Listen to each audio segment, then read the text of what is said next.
Amados irmãos, graça e paz. Eu gostaria que você abrisse a sua Bíblia no Evangelho de Lucas.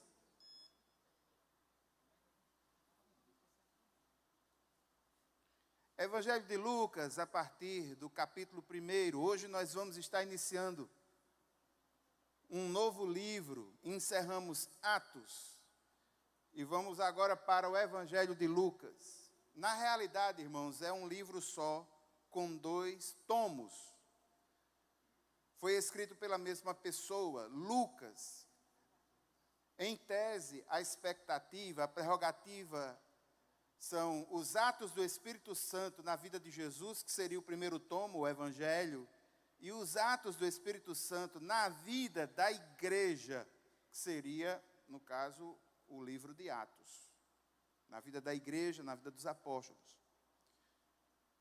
E aqui em viva voz eu quero agradecer ao Senhor pela existência da igreja, a igreja que tem mantido essa ideia de falar, de pregar o texto bíblico, de pregar a palavra, de manter essa ideia viva, acesa. Nós já falamos versículo por versículo, diversos, alguns livros já aqui.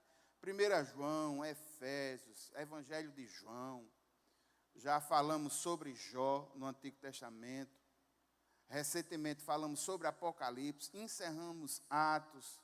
E hoje mais um livro. Eu louvo a Deus por essa expectativa. Porque para a gente que prepara todo esse material, também é bom, irmãos, porque temos a possibilidade de rever alguns conceitos. Quando é no Novo Testamento, para mim é melhor, por conhecer um pouco mais da língua original. Mas é sempre uma revisão. Às vezes chega um texto, um fragmento, uma coisa ou outra, que a gente chega a ler 20 vezes, para poder ter uma ideia em fontes diferenciadas. Isso nos traz essa possibilidade de ampliar, até para nós mesmos, que falamos, alguns dos conceitos. Muitas coisas, irmãos, nós vamos construindo ao longo do tempo. A gente precisa ter, ou destruir, acabar dentro das igrejas, essa ideia do crente miojo, que é aquele crente que nasce numa hora, com 3 minutos ele já está pronto assim. Pai, isso não existe. A vida cristã é uma caminhada, não é pequena. E nessa caminhada a gente tem que se esforçar, não para chegar mais rápido, mas sim para chegar mais longe. Então, eu louvo a Deus por essa expectativa, louvo a Deus por isso. Lucas, Evangelho de Lucas, do capítulo 1, nós vamos hoje dos versículos 1 até 25. Irmãos, o livro de Lucas é uma obra-prima da literatura mundial. O livro de Lucas é o maior livro do Novo Testamento. É o maior evangelho. É um evangelho fascinante. É o evangelho da oração. É o evangelho do desvalido. É o evangelho da mulher. É o evangelho do idoso.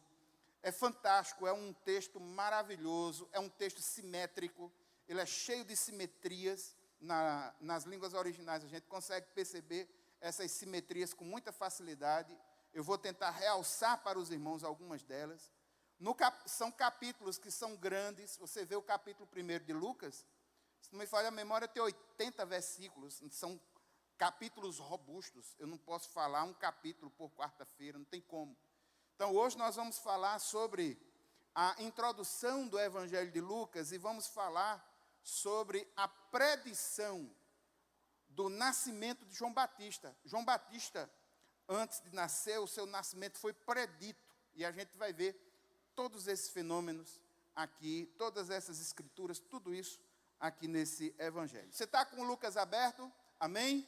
Primeiro fragmento, no capítulo 1, dos versículos 1 a 4, e o texto diz o seguinte: visto que muitos já empreenderam uma narração coordenada dos fatos que entre nós se realizaram, conforme nos transmitiram os que desde o princípio foram deles testemunhas oculares e ministros da palavra, igualmente a mim pareceu bem, depois de cuidadosa investigação de tudo, desde a sua origem, dar-lhe por escrito, excelentíssimo Teófilo, uma exposição em ordem, para que você tenha plena certeza das verdades em que foi instruído. Olhe para mim um momento. Esse texto é o texto de abertura deste evangelho. É um prefácio, uma dedicação. Nós vemos aí a motivação e vemos o propósito da escrita desse evangelho. Perceba algumas questões. No versículo 1, nós já temos a evidência de que já haviam algumas narrativas sendo disseminadas. No versículo 1, é claro quando ele diz, muitos já empreenderam, ou seja, já tinha alguns escritos, já tinha diversidade de narrativas, mas Lucas, ele vai obter fontes fidedignas. Veja que ele vai ter testemunhas oculares, que ele vai conversar, porque Lucas mesmo, ele não foi dos discípulos escolhidos. Em tese, ele já é um discípulo a posteriori. Mas aqui ele vai entrar em contato com testemunhas oculares e, sobretudo, os apóstolos, que são ministros da palavra. Lucas vai argumentar, vai perguntar, vai levantar informações, verificar o que aconteceu, o que não aconteceu. Perceba que há um zelo por parte do coração de Lucas quando ele diz que a análise que ele faz é cuidadosa, tudo desde a origem. E quando a gente fala em origem, irmãos, do começo até o fim, leve em consideração os 2 livros, desde a predição do nascimento de João Batista até a divulgação do evangelho em Roma, que é justamente o final do livro de Atos. Esse é o escopo que Lucas está trabalhando. Veja que ele fala em organizar, ou seja, colocar o relato de forma ordeira. O texto diz, uma exposição em ordem. Que ordem é essa? Seria uma fiel ordem cronológica? Em tese, a cronologia é bem respeitada, mas a ordem é ordem de propósito, e a ideia é não ter confusão nem arbitrariedade. Não é tanto uma precisão cronológica, mas é uma conexão de ideias, uma conexão lógica, de temática, de sentido e de assunto. Veja que ele está escrevendo para um Teófilo. Qual é a ideia? Quais são os estudos que existem acerca desse Teófilo? O primeiro, e pouco divulgado, mas muito popular, é que essa carta foi escrita a todos os gentios, todos aqueles que amam a Deus, porque o nome Teófilo é a junção de 2 nomes, em grego teos e filéu, que é amar, o verbo terminado em epsilon omega, amar, filéu. Teos, Deus, filéu, amar, a todo aquele que ama a Deus. Em tese, seria um dos raciocínios. Estudiosos apontam para isso. Um outro raciocínio seria o raciocínio de que Teófilo seria um mecenas. O que é um mecenas? Um mecenas é uma pessoa rica, de posses, geralmente alguma autoridade, no século I tinha muito, que financiava para que estudiosos pudessem compor livros, compor dicionários, organizar assuntos culturais. Eles financiavam para que essas obras fossem executadas. Talvez Teófilo fosse um mecenas, mas não temos relatos sobre isso. A grande maioria dos estudiosos entendem que ele era um gentio por causa do nome Teófilo, não aponta para nenhuma raiz que puxe para o hebraico ou para povos nesse sentido. Ele é uma pessoa importante porque ele é tratado como excelentíssimo. E no livro de Lucas e Atos, todas as pessoas que são tratadas com esse termo excelentíssimo é porque são pessoas importantes, autoridades, são pessoas distintas na sociedade. Então, ele é uma pessoa certa, é um gentil importante, mas louvado seja o nome do Senhor, porque também nos mostra que esse Teófilo era alguém que estava interessado no caminho que é todos aqueles discípulos que seguem a Jesus, estava interessado em conhecer mais sobre o Senhor Jesus, e Lucas vai resolver esse problema para ele. Perceba no final do texto quando diz, para que você tenha plena certeza das verdades. Então, havia aí um interesse por parte de Teófilo para que ele pudesse conhecer mais a fundo sobre o que estava acontecendo. Era um homem carente de precisão sobre Jesus e sobre a sua obra. Irmãos, desse pequeno fragmento de 4 versículos, nós temos para nossas vidas já grandes verdades espirituais. Primeiro, o texto diz: fatos que se realizaram. É consolador para nós, como cristãos, irmãos, entender que a história é conduzida por um Deus todo-poderoso e que a nossa história está inserida dentro dessa história e segue um plano que tem começo, meio e fim e tem propósito. Deus não faz as coisas de forma aleatória.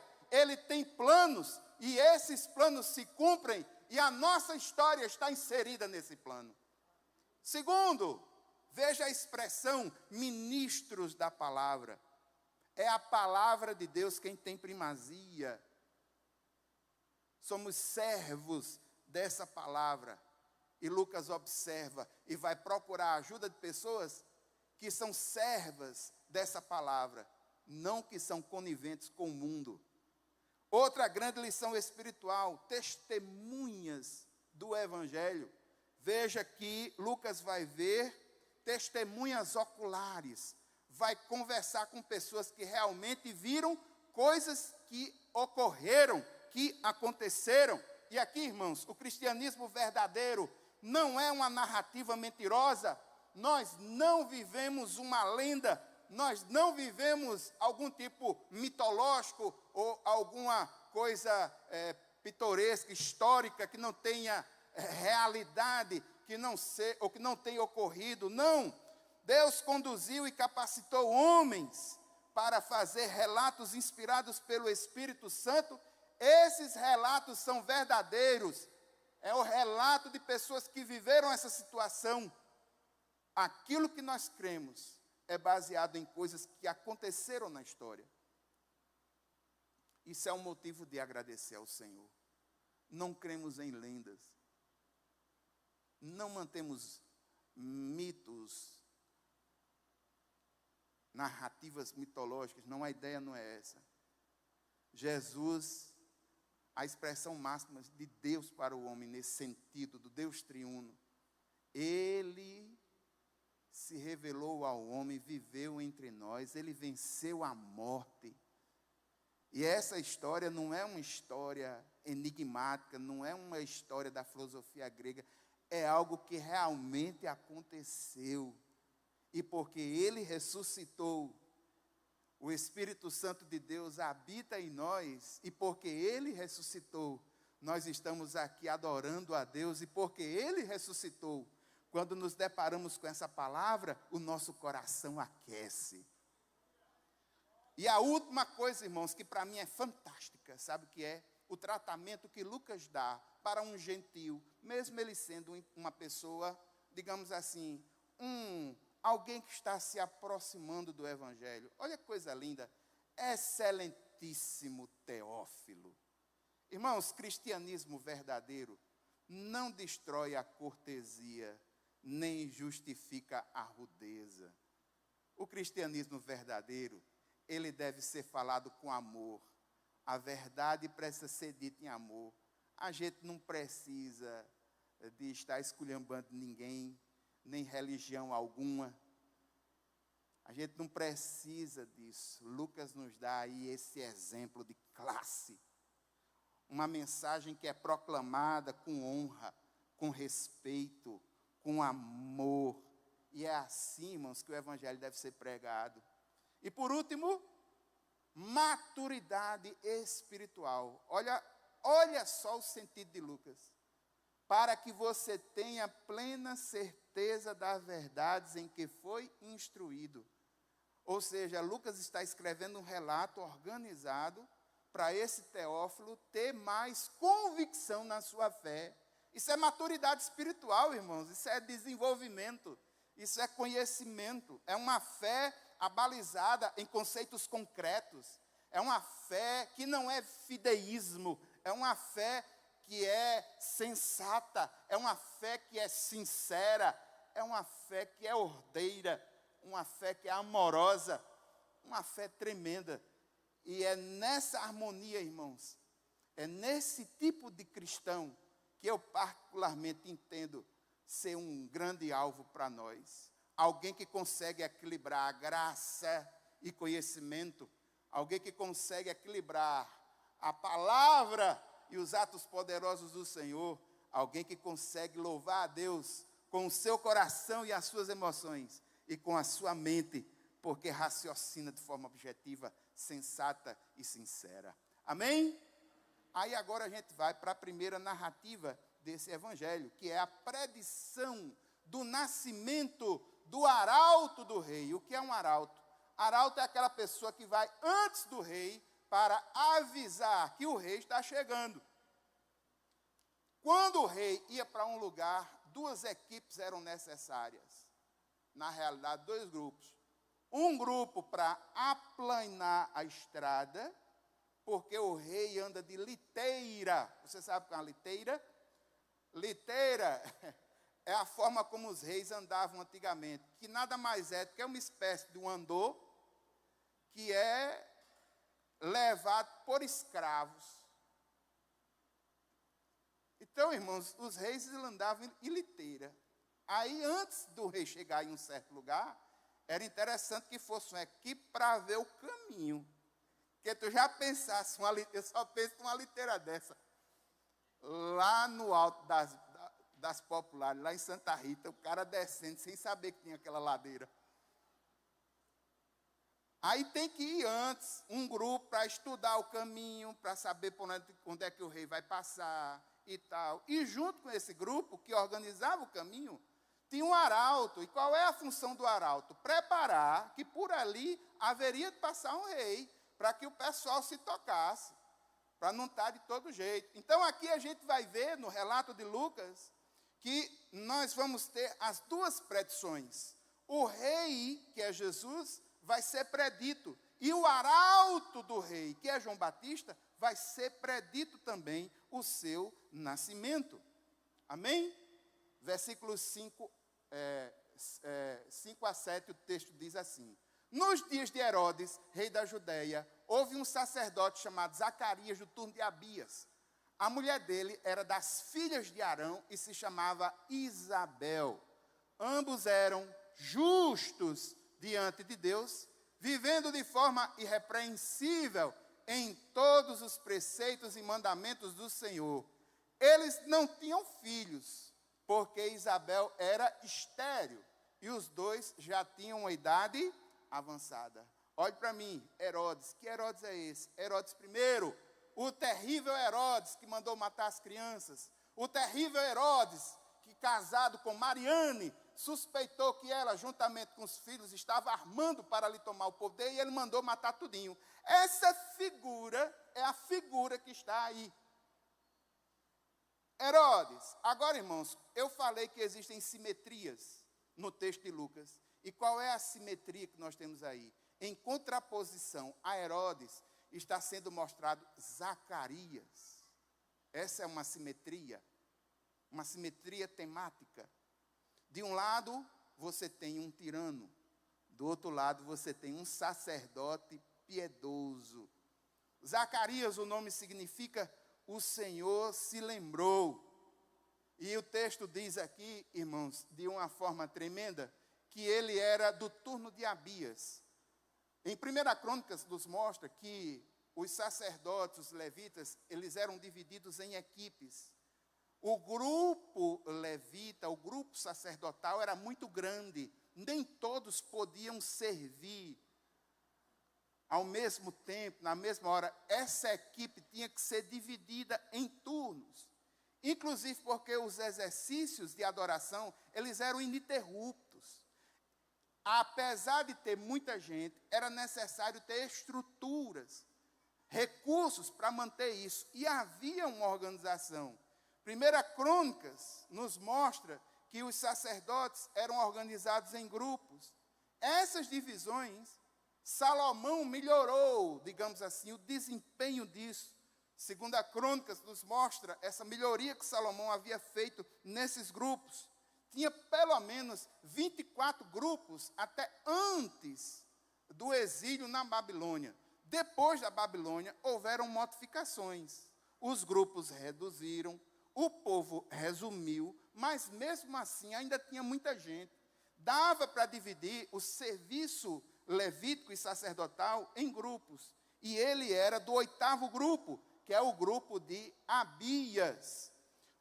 E aqui, em contrapartida, e junto com Zacarias, nós temos Isabel. O nome Isabel significa, meu Deus é um voto. Também pode significar, Deus é digno de confiança. O nome Zacarias significa, Deus se lembrou. Esse é um milagre, irmãos, que eu acho fantástico dos textos bíblicos. É que os nomes são funcionais.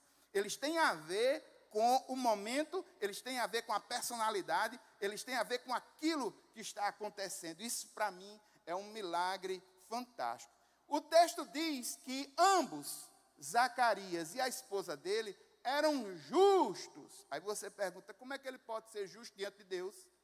Se a justiça plena em Cristo Jesus ainda não havia sido realizada. Irmãos, ele é justo na acepção judaica de compreensão de justiça. Isso quer dizer que ele é justo do mesmo jeito que Jó é justo no Antigo Testamento. No livro de Jó, no capítulo 1, versículo 1, lá diz que Jó era um homem reto, íntegro, temente a Deus, que se afastava do mal. A ideia, dentro do pensamento judaico, ele é um cara justo, que faz o que precisa ser feito, e que na vida prática, ele coloca na prática a fé que ele tem em Deus. A ideia é essa. Não é um conceito de impecável. Eles não são impecáveis. Eles são seres humanos, são pessoas. Agora, as virtudes realçam mais do que os seus problemas. E aqui mostra um dado terrível, sobretudo para Isabel. O final do texto diz: eles não tinham filhos porque Isabel era estéril. E aqui, irmãos, uma dor e uma reflexão para nós. Qual era a dor? A dor de Isabel. Porque no século I, baseado em uma compreensão equivocada dos textos do Antigo Testamento, a esterilidade era tido como uma espécie de maldição. Por quê? Porque havia bênçãos do Senhor para a ser prolífico, ser produtivo, ser fértil, para quem era obediente. A ausência disso, em tese, nos textos da lei, eles não são citados. Aí, na ausência, veio o raciocínio ao contrário. Se ele, como fruto da obediência, Deuteronômio mostra isso, se como fruto da obediência a mulher é fértil, então, por desobediência, Deus está punindo essa pessoa por alguma coisa errada. Esse era o conceito popular. Então, nós conseguimos ver aqui, irmãos, que eles eram homens, mulheres, no caso, Isabel e Zacarias, que sofriam. Sofriam porque a mulher estéril, no século I, ela sofria privações sociais. Ela não era bem vista. Por não ter filhos, o próprio povo já olhava para ela de forma meia enviesada, meia diferente. A esterilidade é tido como um desagrado de Deus na cultura desse povo, sobretudo no século I. Agora eu gostaria que você pensasse no seu coração, se posicionando aí no lugar de Isabel. Que dor esse tipo de coisa pode ter causado na vida de Isabel e de Zacarias? Ambos são de tribo sacerdotal. Ambos são conhecedores da palavra. Sabe o que é você falar de um Deus que é provedor e dentro da sua casa, você olhar para você como chefe de família e perceber que não há uma provisão natural de filhos no seu próprio lar? Que dor isso poderia, e que tipo de pensamento isso não poderia ter gerado na cabeça E as consequências sociais? Porque as mulheres eram tratadas injustamente e a mulher estéril, ela era evitada, ela era diminuída, ela era desprezada. Agora eles são servos de Deus, servos que sofrem. Vamos comentar sobre isso no final. Só que Zacarias vai adorar ao Senhor no seu turno. Versículos 8 a 10. O texto diz assim: E aconteceu que, enquanto Zacarias exercia o sacerdócio diante de Deus, na ordem do seu turno, coube-lhe por sorteio, segundo o costume sacerdotal, entrar no santuário do Senhor para queimar o incenso. Durante esse tempo, toda a multidão do povo permanecia na parte de fora, orando. Olhe para mim um momento. No lugar onde ele vai adorar o Senhor, é um ambiente fechado que tem 2 vãos. Tem um primeiro vão que é chamado Santo, e tem um segundo vão que é chamado Santo dos Santos. Entre o vão que é chamado Santo e o Santo dos Santos, tem uma cortina, uma espécie de separação, e um sacerdote ou levita não poderia entrar nesse segundo ambiente. Ele só poderia ir até o primeiro ambiente.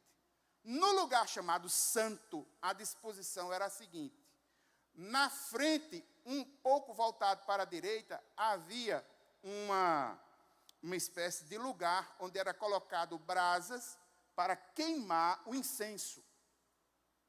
Do lado direito, a menorá, que era a luz que iluminava internamente esse lugar chamado Santo.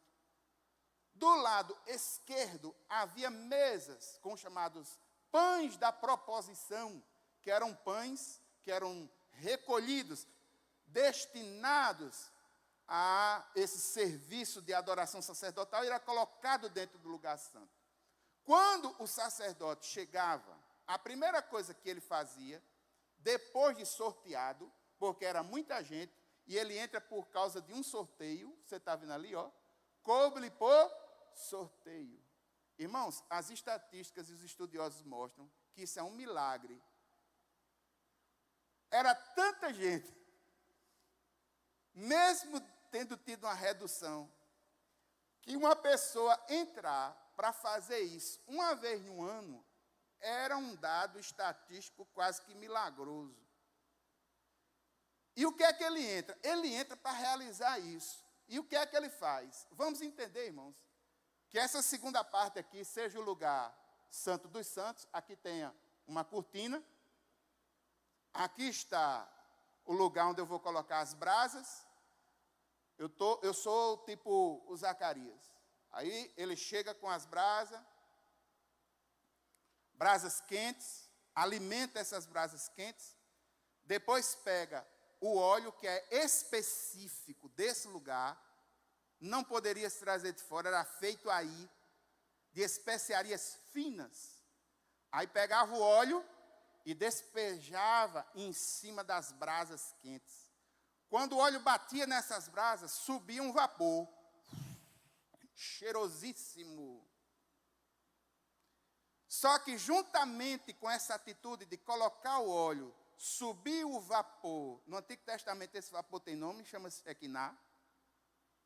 Quando esse vapor ia subindo, e aquele cheiro maravilhoso subindo, ele começava a pronunciar palavras de bênção e de gratidão ao Deus Todo-Poderoso. Que adoração fantástica.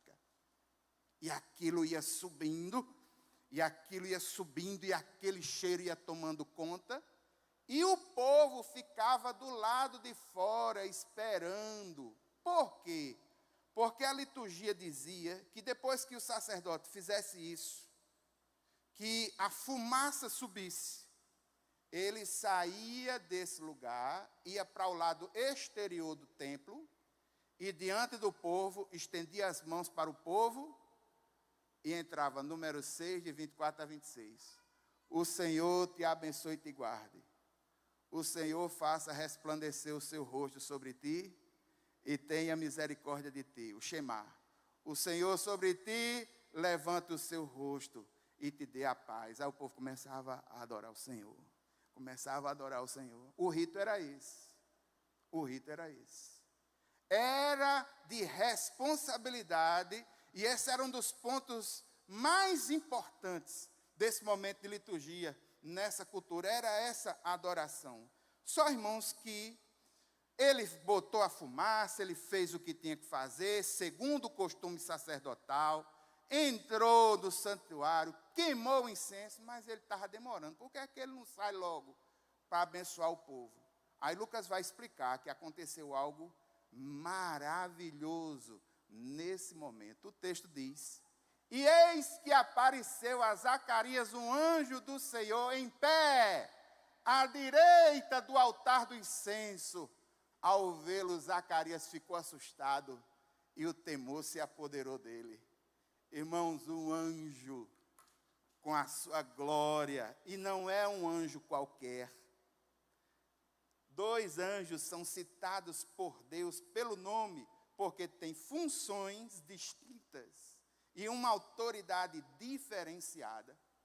Esse anjo está ali, e depois desse momento de adoração, quando ele olha para o lado direito, que ele vê o anjo, reação humana, irmãos, medo. Quando ele vê o medo, ele trava. Travou. O homem travou de medo. Uma reação natural, irmãos, natural. Quando nós nos deparamos com a glória de Deus, e ali ele está, face a face com um dos anjos que conversava no conselho do Senhor, um daqueles que iam buscar a resposta de Deus, descia de forma direta, interpretando essa resposta. Ele está face a face ali com esse anjo, e ele fica trêmulo. A mesma coisa, irmãos, aconteceu com Isaías, quando viu a glória de Deus. Quando ele vê a glória de Deus, ele olha para si mesmo e diz: eita, eu estou no meio de um povo da boca podre, eu tenho a boca podre, eu vou me arrebentar todinho. Ele gela, do mesmo jeito que Ezequiel, quando vê os seres viventes, e uma roda passando por dentro da outra, e aqueles seres cheios de olhos, cheios de asas, aquela maravilha, ele fica trêmulo. Sabe o que é que tem acontecido conosco, irmãos?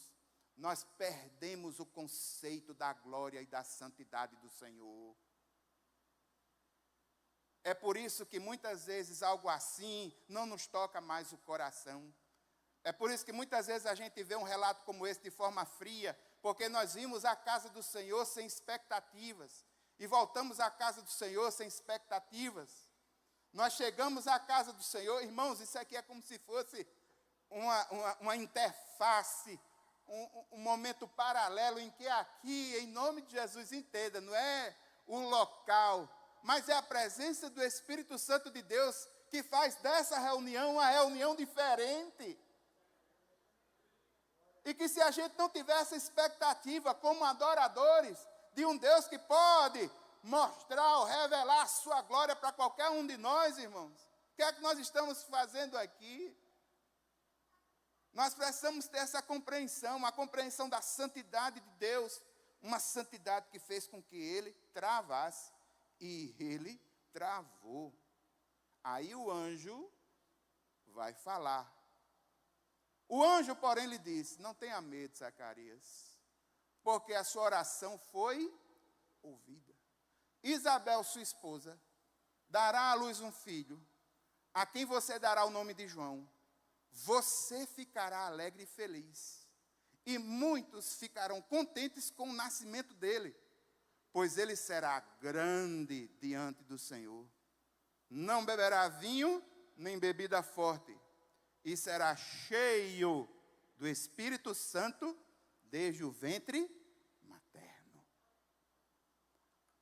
Diante do temor de Zacarias, na sua idade, porque ele mesmo vai dizer que ele é um velho, um anjo diz: não tenha medo.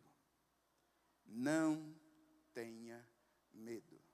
Irmãos, para não deixar de ser polêmico, se os irmãos disserem para mim assim, pastor, na Bíblia tem escrito 365 vezes que é um não temas para cada dia tal.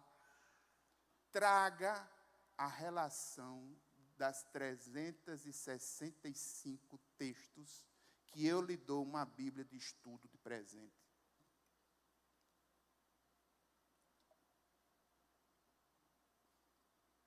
Traga para mim, tanto no Antigo Testamento, quanto no Novo Testamento, os 365 textos, não temas. Traga que eu lhe dou uma Bíblia de estudo de presente.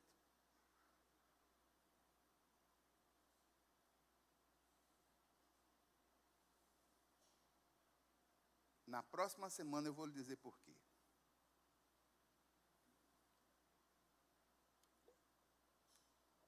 E eu vou lhe dar uma Bíblia boa.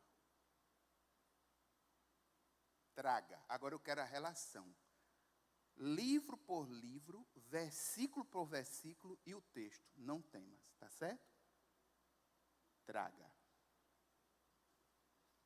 Seguindo, vamos lá.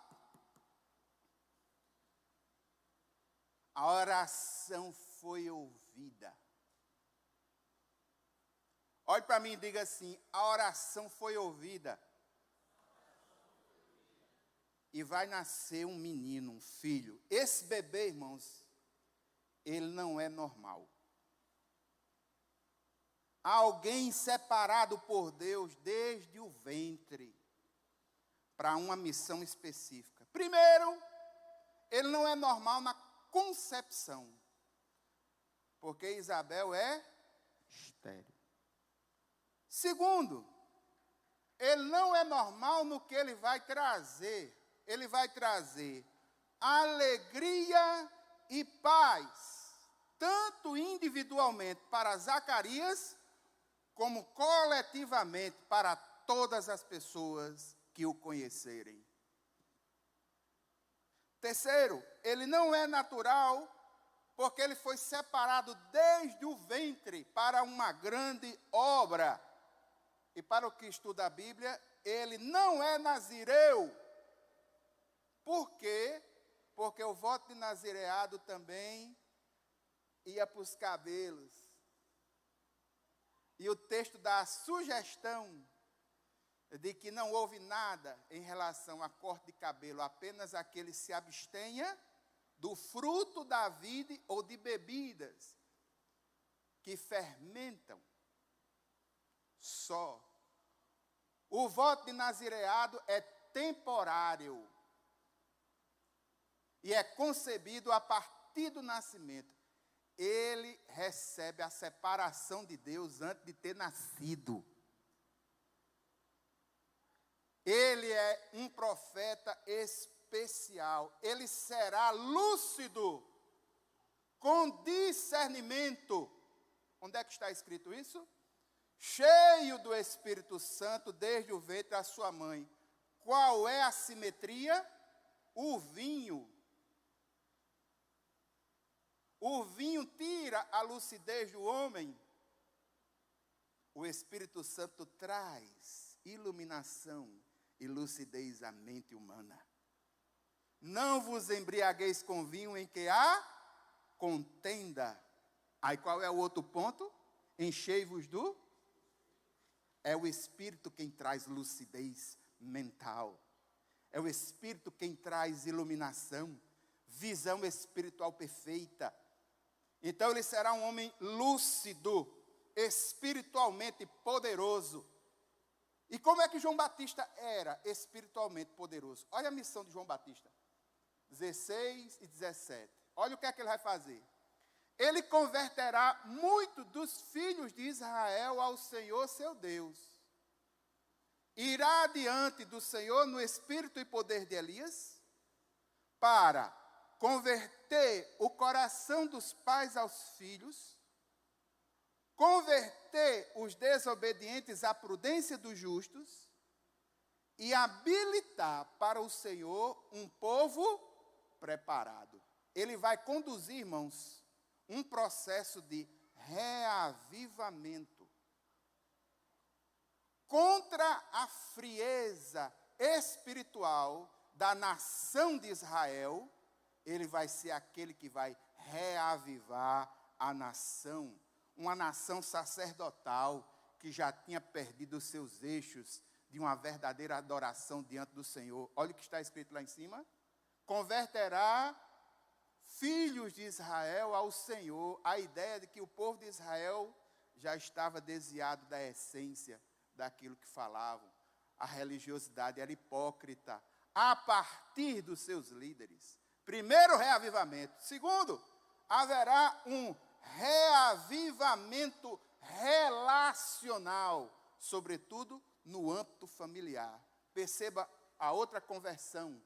Converter o coração dos pais aos filhos.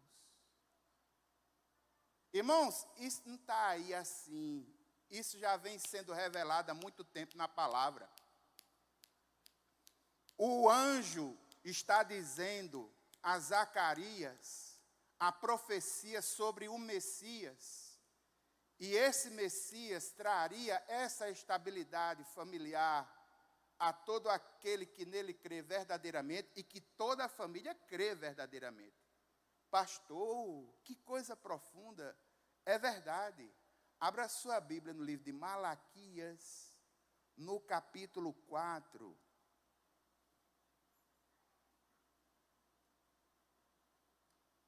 Eu vou além, viu, irmãos? Todo esse discurso do anjo reflete a teologia de Malaquias, viu? Malaquias, no capítulo 4, os versículos 5 e 6, palavras do profeta que dão base a esse momento. Olha que coisa linda. E aqui uma regra de hermenêutica. Quando um texto do Antigo Testamento é citado no Novo, o que é que o exegeta tem que fazer? Ele tem que ir para o Antigo Testamento e ver como esse texto está no Antigo Testamento e como ele se relaciona. Veja no Antigo Testamento, Malaquias, capítulo 4, versículos 5 e 6, o texto diz assim: Eis que eu lhes enviarei o profeta Elias antes que venha o grande e terrível dia do Senhor. Ele converterá o coração dos pais aos seus filhos e o coração dos filhos aos seus pais, para que eu não venha e castigue a terra com maldição.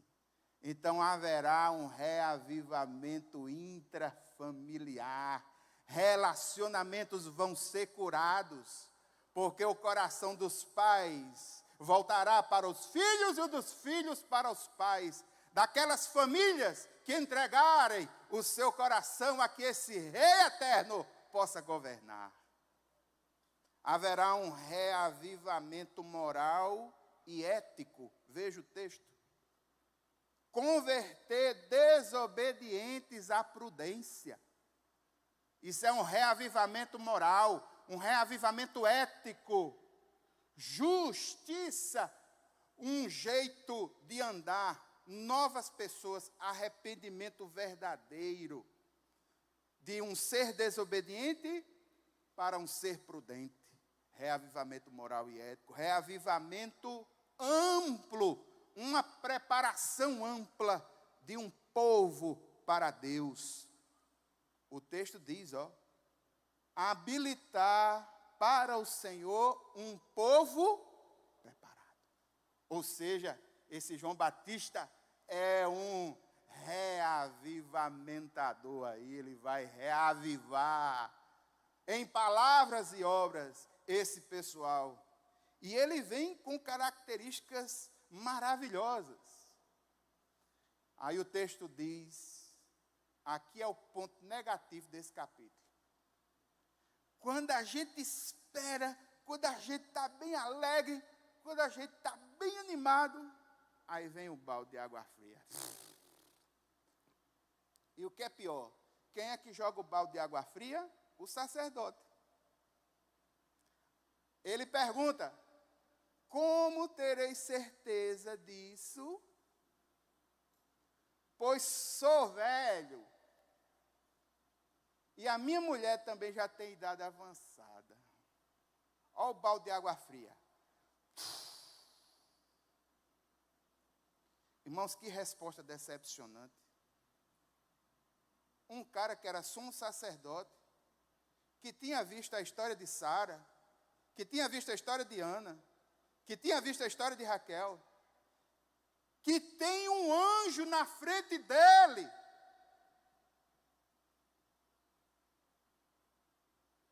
Meu irmão, com muito menos, muitos de nós aqui tinham desmaiado.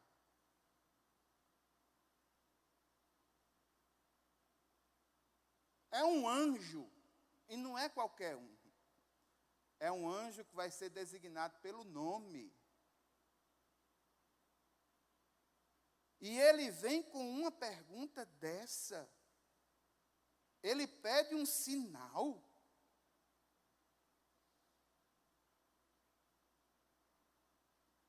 Irmãos, eu meditei tanto sobre isso. De fato, Zacarias é um reflexo de muitos de nós. E o Espírito de Deus me fez olhar que eu mesmo já fiz isso. E eu vou citar um exemplo meu. Eu recebi um milagre tão grande na minha vida que eu demorei a me acostumar com o milagre muito tempo. Eu mesmo. Já aconteceu comigo. Não pense você que você está distante de Zacarias, não. Nós estamos tão próximos dele, na nossa humanidade. Irmãos, aconteceu na minha família um grande milagre financeiro. Eu morava num apartamento de, 60 ou 70 metros quadrados. De uma hora para outra, pela graça do Senhor, passei a morar numa casa 200 metros quadrados de área construída do jeito que a gente queria. Quando a gente começou, eu e minha esposa, a morar nessa casa, a bênção era tão grande que minha esposa chegava para mim e dizia, não sei porquê, dentro do meu coração, eu só tenho um pensamento que a antiga dona vai entrar dizendo, sai tudinho, sai tudinho. E eu já tendo a escritura na minha mão. Durante muito tempo, eu demorei no meu coração, porque aquilo para mim era uma bênção tão grande, que eu demorei a me acostumar com aquilo ali. Eu me achava tão distante, eu me achava tão incapaz e tão pouco para aquilo que Deus tinha me dado, que aquela ficha demorou a cair. E hoje em oração eu vi, e o Espírito me mostrou, e disse, ei, você não está muito longe de Zacarias não, porque você é pastor, e viveu uma coisa muito semelhante, muito parecida. Irmãos, a palavra nos enquadra na nossa humanidade. E quando nós somos à luz da glória de Deus confrontados, que haja no nosso coração gratidão por esse confronto. Aí, a resposta do anjo, um anjo raçudo, que deu logo a lapada em cima. Você é velho, é? Sabe quem sou eu? Eu sou Gabriel. Você é velho e eu sou Gabriel, que estou a serviço de Deus, fui enviado para falar com você e lhe trazer esta boa notícia. Todavia você ficará mudo e não poderá falar até o dia que essas coisas vierem a acontecer, porque você não acreditou nas minhas palavras, as quais no devido tempo se cumprirão. Outra simetria. O contraste entre o ceticismo do sacerdote e a convicção do anjo. O contraste entre uma dúvida presunçosa e uma certeza poderosa. Um contraste entre um fardo triste de um religioso sofrido com a alegria de uma boa nova. Gabriel, irmãos, é um anjo especial. Só 2 anjos são citados em todo o texto bíblico pelo seu nome, com funções específicas. E Gabriel é um deles. Esse Gabriel é poderoso. Mas veja, Zacarias não vai passar de graça. Ele vai receber uma lapada.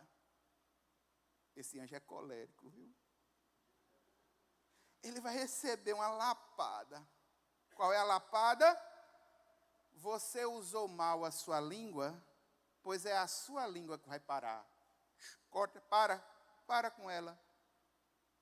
Uma língua duvidosa agora vai ficar silenciosa. Só, irmãos, que a justiça de Deus, ela é temperada com misericórdia.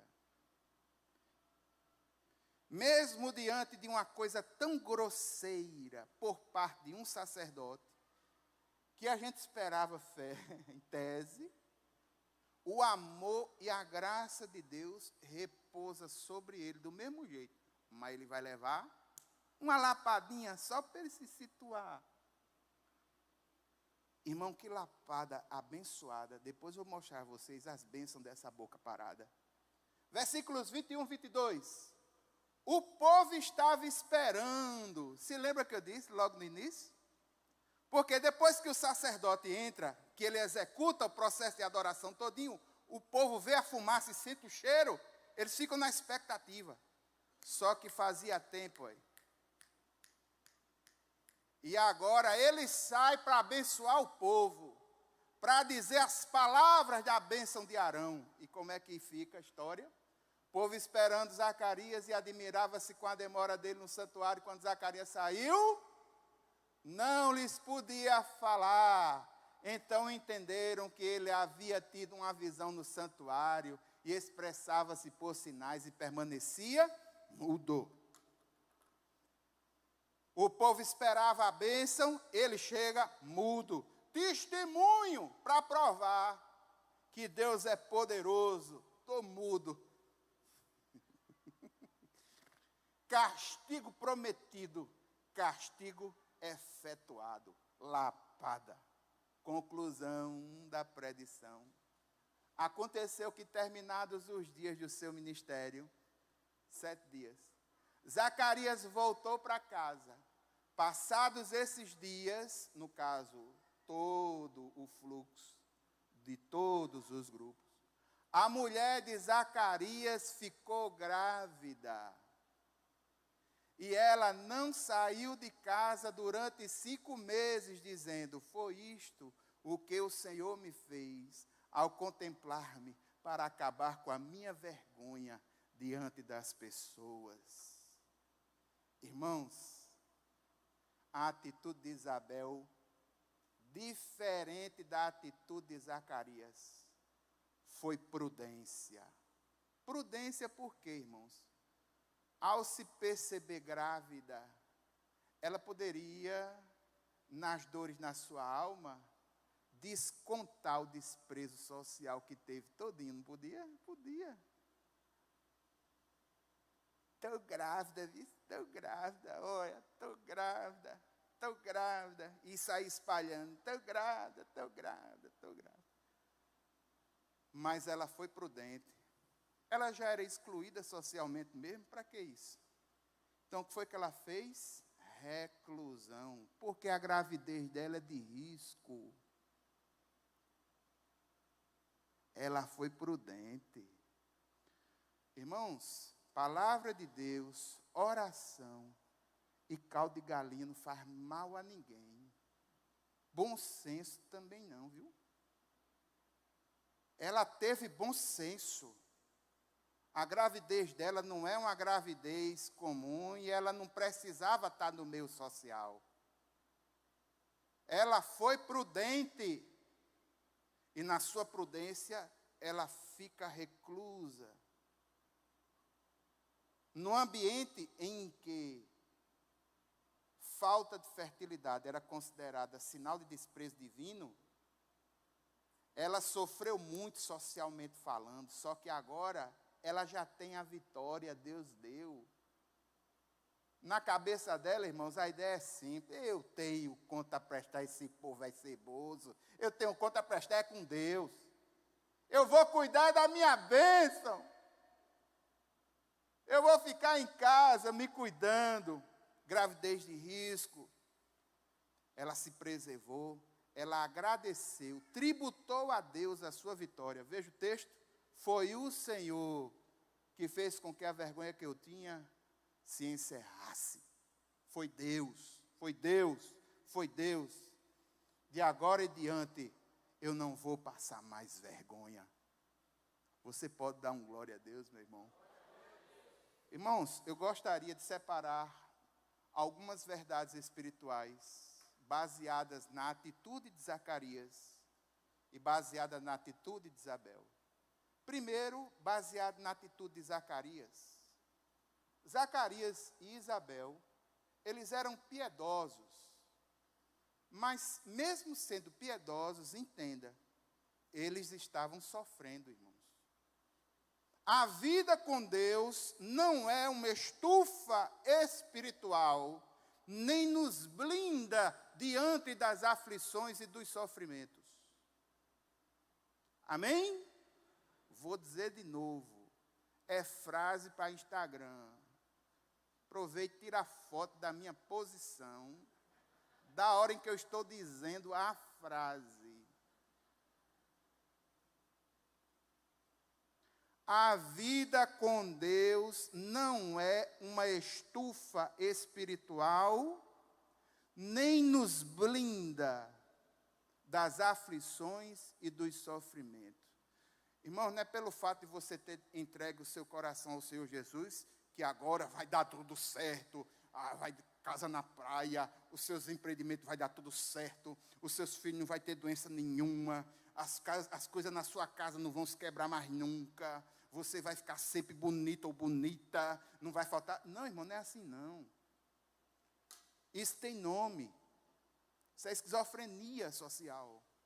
Porque a realidade nos mostra. E Jesus deixou muito claro para nós que o sofrimento faz parte da vida. No mundo tereis aflições. E a chuva que vai para o justo, vai para o ímpio também. A catástrofe que vai para o justo, vai para o ímpio também. E qual é a diferença entre um e outro, pastor? É a forma como nós enfrentamos. O ímpio enfrenta as coisas sem a esperança de um Deus vivo em seu coração. E nós enfrentamos as dificuldades da vida ao lado de um Deus todo-poderoso que enche o nosso coração de esperança e que renova as nossas forças para a batalha. Irmãos, eles suportaram os sofrimentos e como casal se mantiveram juntos em oração. Depois de velho, Zacarias e a esposa dele, o anjo diz: Deus ouviu as tuas orações. Isso quer dizer, irmãos, que eles insistiram no clamor por um filho. Insistir em oração, mesmo que os nossos olhos pareçam impossível, a oração deles foi ouvida. Enquanto houver vida e esperança, deve haver oração. A extrema incapacidade do homem é a oportunidade de trabalho de Deus. Qual é a postura que nós como crentes devemos ter? Como disse o teólogo Bento de Núcia, ora et labora, orar e trabalhar. Ampliado por Inácio de Loyola, ore como se tudo dependesse de Deus e trabalhe como se tudo dependesse de você. Essa é a postura que nós precisamos ter diante do sofrimento. Segunda coisa, Zacarias, ao invés de crer na palavra de Deus, ele acentuou as impossibilidades humanas. Tenha cuidado. Muitas vezes nós fazemos isso através da murmuração. Tenha cuidado com a sua boquinha. Uma canção antiga, infantil, que se cantava nas igrejas, poderia ser relembrada hoje, Cuidado, boquinha, no que fala. O Salvador do céu está olhando para você. Cuidado, boquinha, no que fala. É, meu irmão. Boca murmuratória e cética não condiz com a realidade daquele que em Cristo Jesus é nova criatura, com aquele em que o Espírito Santo de Deus habita em sua vida. Que jamais nós coloquemos dúvida naquilo que Deus diz. Se Ele disse, Ele vai cumprir fielmente. Amém? Terceiro, ali ó. O juízo divino para Zacarias foi temperado com misericórdia. Zacarias levou uma lapada, mas foi uma lapada boa. E a lapada boa foi uma bênção para ele. Eu vou explicar por quê. Zacarias errou com seu ceticismo, sua língua foi condenada ao silêncio. Esse juízo temporário de Zacarias, sabe o que foi que provocou nele? É razoável a gente entender, irmãos. Ele agora não pode falar, e uma pessoa que não pode falar, não pode opinar, ela vai utilizar o que ela tem. E o que é que ela tem? Os olhão. Porque o que foi retirado de Zacarias foi só a capacidade de falar. Ele não ficou cego. Ele tem uns olhão para contemplar. Contemplar o quê? Contemplar no seu coração a misericórdia do Senhor sobre a vida dele, reativando, ele tendo condição de reaprender sobre a bênção de Deus, porque enquanto ele está calado, a barriga da esposa dele está crescendo, e ele não pode dizer nada, ele está só olhando, contemplando, se moendo por dentro, e Deus trabalhando nele. Irmãos, uma experiência de uma noite sem falar, alguém já teve uma experiência assim? Fique sem falar um dia inteiro. Há um provérbio português que diz que se ficássemos um dia sem falar, falaríamos com sabedoria o restante das nossas vidas. Mas fica um dia inteirinho sem falar para você ver. Tem um bocado de gente olhando para mim, falando, mas assim, embaixo na cabeça. Não aguenta. Mas, irmãos, não existe nada mais libertador do que a gente fechar a nossa boca e ver Deus trabalhando. Não tem nada mais libertador do que ver Deus trabalhando. E a lapada que Zacarias levou, ele recebeu alegre. Sabe por quê?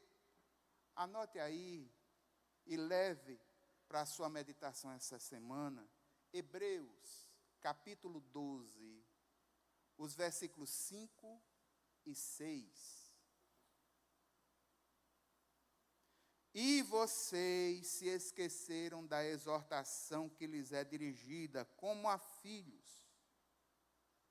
Filho meu, não despreze a correção que vem do Senhor, nem desanime quando você é repreendido por Ele, porque o Senhor corrige a quem ama e castiga a todo filho a quem Ele aceita.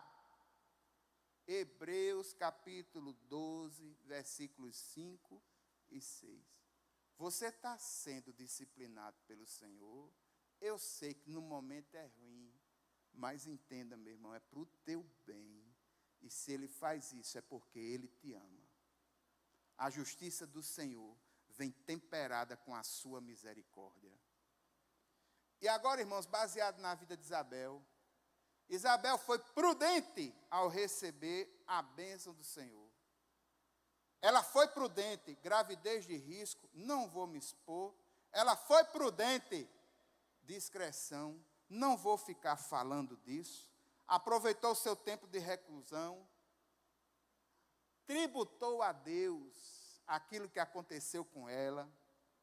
tributou a Deus a sua vitória. Ela teve uma atitude tremenda, maravilhosa.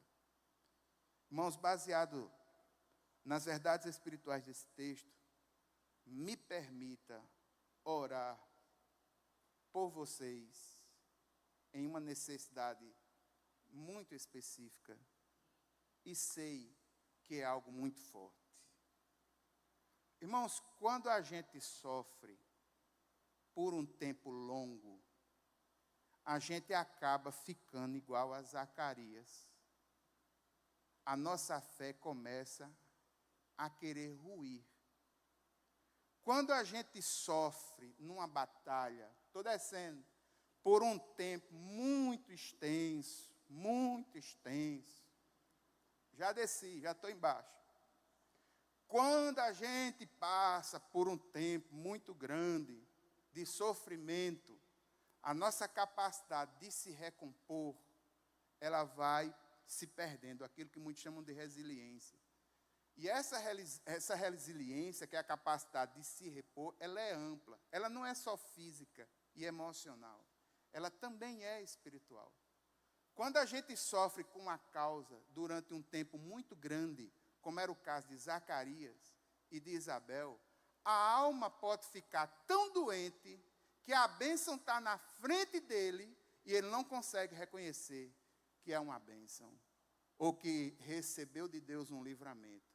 Por quê? Porque a sua alma está encharcada só de luta, do dia a dia, da notícia ruim, dos problemas, da luta, que já faz não sei quantos anos que vem lutando com essa causa, faz não sei quanto tempo que a gente tenta, não muda, faz tanto tempo que a gente vem tentando fazer assim, não sai do canto, só recebe notícia negativa, palavra negativa. Irmãos, chega um certo momento que a bênção chega, o anjo se apresenta e a gente está com a alma toda desgastada e não consegue reconhecer essas coisas. Não consegue reconhecer o agir de Deus nas menores coisas. Não consegue reconhecer e agradecer que, independente de qualquer coisa, o nosso fim, irmãos, não é esse mundo aqui. O nosso fim, a nossa finalidade última é estar face a face com Deus. Tudo isso aqui que a gente vive, irmãos, é temporário.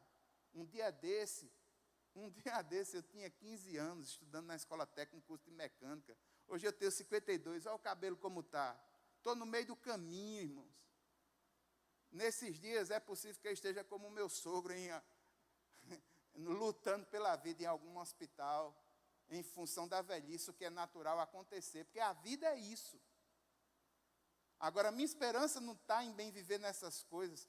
Minha esperança está em eu contemplar a face do Senhor e saber que viverei com Ele na eternidade para sempre. E olhar para Ele e dizer, valeu a pena tudo aquilo que eu vivi. Valeu a pena o sofrimento que me fez crescer. Valeu a pena os momentos de avivamento que o Senhor fez na minha alma, na minha vida, em pontos cruciais da minha existência. Valeu a pena. Deus não me abandonou. Valeu a pena. Mas só que dói, irmãos. Quem sofre no momento está com seu coração dolorido. Eu gostaria de pedir a sensibilidade dos irmãos. Gostaria de pedir que os irmãos baixassem a sua cabeça para orar.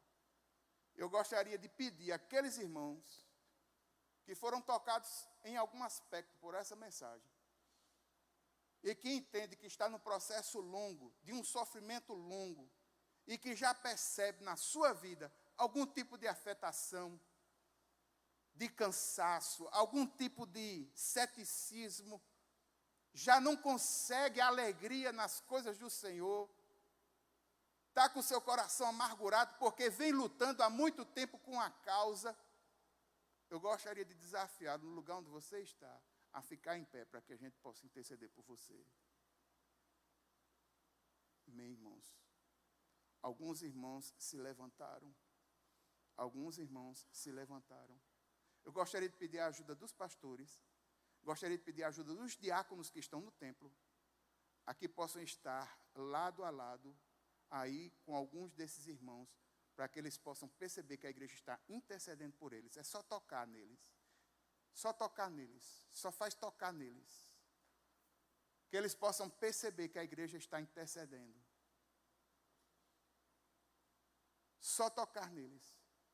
Por quê? Porque, irmãos, estão cansados. O ceticismo já chegou no coração. Eles precisam de um renovo, de uma restauração do Senhor em suas vidas. Só faz tocar. Não gostaria que ninguém ficasse sozinho. Há uma irmã ali que está em pé. Se alguém puder ficar com ela, vai ali, Noemi, por favor. Tem um irmão lá atrás que está em pé. Faça esse favor, Santos. Tem um irmão aqui na frente. Irmão, faz um favor. Toca no braço dele. Só faça tocar no braço dele. Toca no braço dele para ele perceber que a igreja está intercedendo. Isso. Os irmãos que estão intercedendo agora, em nome de Jesus, baixe sua cabeça, vamos levantar um clamor por esse povo que está sofrendo. Pai eterno e santo, Deus poderoso, nesse momento, Senhor, nós levantamos um clamor a Ti, em nome de Jesus, por esses irmãos que se levantam dizendo: eu tenho sofrido por um grande tempo uma causa e tenho me cansado. Meu Deus, meu Pai, clamamos, Senhor, por um renovo do Senhor na vida desses irmãos. Restaura, meu Deus, meu Pai, a motivação para viver. Restaura, meu Deus, meu Pai, a alegria da Tua salvação. Restaura, meu Deus, meu Pai, caia por terra toda sorte de ansiedade. Deus, em nome de Jesus, vem restaurando os Teus filhos. Em nome de Jesus, vem trazendo renovo para cada um deles. Senhor, abre portas específicas, meu Deus. As portas que eles estão precisando, que eles não conseguem perceber.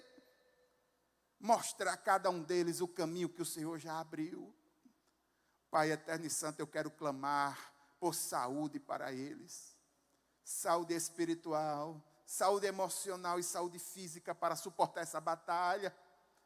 Deus eterno, como igreja do Senhor, colocamos a causa deles nas Tuas mãos. E te pedimos, Deus, no nome de Jesus, para Tu, que és um Deus poderoso, que deste um filho a uma mulher estéril como Isabel, que já não tinha esperança em seu coração, Zacarias não tinha esperança, mas o Senhor foi a base e a esperança deles. Colocamos nas Tuas mãos essas causas. E como igreja do Senhor, de forma unânime, nós oramos em nome de Jesus. A igreja diz amém. Dê um abraço aí nesse irmão. Aí, irmãos. Igreja é isso aí, irmãos. Carregai os vossos fardos uns aos outros e assim cumprireis a lei de Cristo. É isso que diz o texto de Gálatas. Vamos encerrar?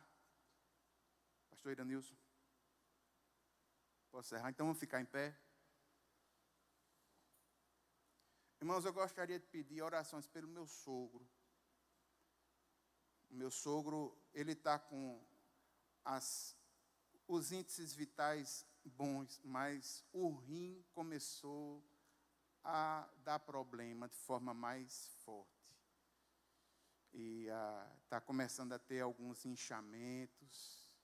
E a gente fica com o coração pequeno, mas está entregue nas mãos do Senhor. 60 dias de luta. Ele lutou contra uma bactéria chamada KPC, conseguiu vencer a bactéria, mas a medicação é assim, você bota uma medicação para uma coisa, afeta a outra. Aí a medicação da KPC afetou os rins. Irmãos, que seja feita a vontade dele. A gente não quer ver sofrimento, sabe? Que seja feita a vontade do Senhor, seja em restaurar, ou seja de levar, que o Senhor execute sua vontade. Está nas mãos dele. Mas eu peço que os irmãos orem, nos ajudem em oração. O nome dele é irmão Ailton. Certo? Coloquei o pedido ali. E mais de ou menos dia a gente vai dar o testemunho. Amém? Pai, muito obrigado. Eu quero colocar nas Tuas mãos as orações que foram feitas aqui. Eu quero te pedir, Deus, que o Senhor nos renove, nos restaure. Mesmo as lutas grandes, mas que o Senhor nos dê motivações pelo Teu Santo Espírito. a levantar a cabeça e seguir adiante com a compreensão de que maior é o que está em nós do que o que está no mundo lá fora. Eu quero clamar, Senhor, por cada filho teu, na coragem que se levantou dizendo: há um problema e preciso do Senhor. Eu quero te pedir, Deus, que haja testemunho da tua ação em cada uma dessas coisas. Meu Deus, meu Pai, nos leva em paz para casa. Livra de acidente, Senhor. E que nós tenhamos uma noite de sono tranquila, restauradora. E amanhã, quando a gente se levantar, que as misericórdias do Senhor tenham se renovado sobre nossas cabeças, sobre nossas vidas. E as nossas forças estejam renovadas também. Pai eterno, muito obrigado. Oramos no nome de Jesus. Amém. A graça do Senhor Jesus Cristo, o amor de Deus, a comunhão e as consolações do Espírito Santo, Senhor, sobre cada um de nós hoje e sempre. Amém. Amém. Queridos, Deus abençoe vocês. Vão para casa em nome